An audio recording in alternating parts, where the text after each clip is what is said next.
अब मैं चाहूँगा कि ज़ोरदार तालियों से इस्तकबाल कीजिएगा उस शख्स का जिसकी वजह से आज हम सब यहाँ पर गैदर्ड हैं, यहाँ पर एक साथ बैठे हुए हैं और इस सुरीली मौसीकी की शाम को इंशाल्लाह एंजॉय करेंगे. So once again, ladies and gentlemen, next onto the stage, I'd like to call upon Mr. Tariq Faizi, who's the founder and director at Leading Edge Media Events and Management Conference.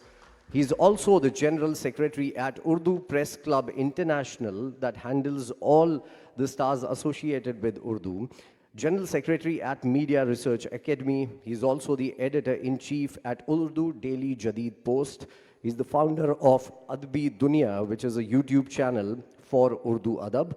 And he has done hundreds and hundreds of mushairas here, back home, and he brings in artists and believes in the art because he understands the art of performance. So once again, ladies and gentlemen, put your hands together for the man himself. Mr. Tariq Faizi, can we have you onto the stage now?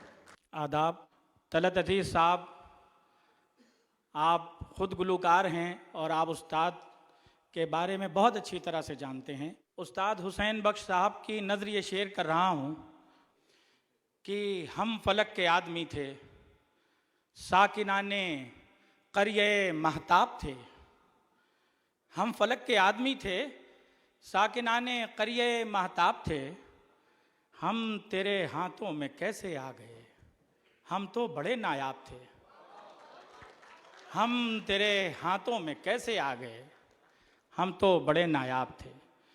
तमाम मेहमानाने ज़ीवकार, ख़ास तौर से दिल्ली से इस programme के लिए तशरीफ़ लाई शाज़िया इल्मी साहिबा, बो अब्दुल्ला साहब और तलत अज़ीज़ साहब, लुकेश साहब, बासु दादा, हमारे करम फरमा मोहसिन इरफान इजहार साहब, शराफ एक्सचेंज के हमारे इमाम साहब, आप सब लोगों का शुक्रिया अदा करता हूं और अपनी बात यहां से शुरू करता हूं कि लीडिंग एज की जानिब से उस्ताद हुसैन बख्श गुल्लू को life time achievement award.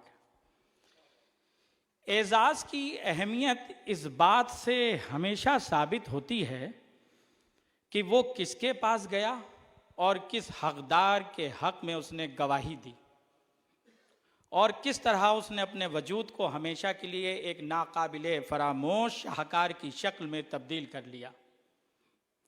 Leading edge आज की शाम जिस शख्सियत को लाइफ टाइम अचीवमेंट अवार्ड दे रही है, इस मौके को वो खुद अपने हक में किसी एजाज़ से कम नहीं गर्दानती.